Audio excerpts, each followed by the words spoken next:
এই মুহূর্তে সবচেয়ে বড় খবর তোমাদের দিচ্ছে মাননীয় মুখ্যমন্ত্রী নির্দেশ অনুযায়ী নবান্নে তাৎপর্য যেটা উঠে এসেছে, যেখানে ট্যাব কেনার জন্য যারা বঞ্চিত হয়েছে, যারা তরুণ স্বপ্ন টাকা বঞ্চিত, তাদেরকে অতি অবশ্যই সোমবারের মধ্যে টাকা দেওয়ার নির্দেশ দিয়েছে মাননীয় মুখ্যমন্ত্রী। ঘোষণা অনুযায়ী তোমরা কিন্তু সেই খবরটা শুনে নাও।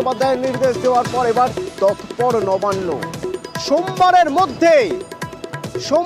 মধ্যেই যারা যারা ট্যাবের টাকা পাননি, যাদের অ্যাকাউন্টে টাকা ঢোকেনি, তাদের অ্যাকাউন্টে ট্যাবের টাকা ঢোকানোর প্রক্রিয়া শুরু করে দিয়েছে নবান্ন। সোমরাজ, কিভাবে এই কাজ হচ্ছে, কিভাবে সোমবারের মধ্যে যারা বঞ্চিত তাদের অ্যাকাউন্টে ট্যাবের টাকা ঢুকবে?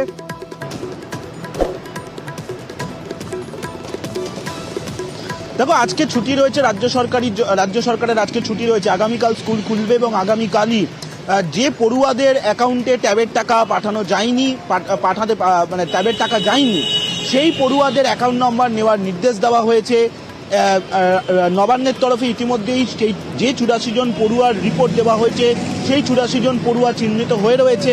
ফলত তাদের থেকে আগামীকালকের মধ্যেই অ্যাকাউন্ট নাম্বার নিয়ে নিতে হবে।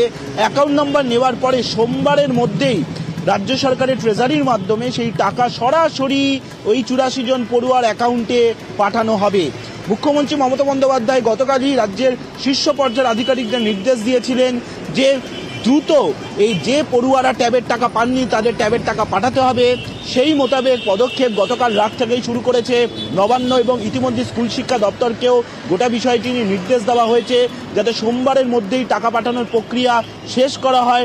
সেই মোতাবেক সেই প্রক্রিয়াও শুরু হয়ে গেছে।